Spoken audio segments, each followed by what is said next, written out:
Io mi chiamo Tommaso Fracasso, l'azienda è qua a Villadose di Rovigo, in provincia di Rovigo.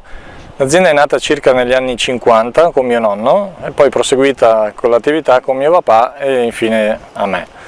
L'azienda segue l'attività dei seminativi, fa la coltivazione di mais, grano, soia, grano tenero, grano duro e orzo e si occupa prevalentemente della coltivazione dei fondi gestiti dall'azienda. Nel 2017 abbiamo introdotto le tecniche di coltivazione attraverso la conversione di terreni a biologico.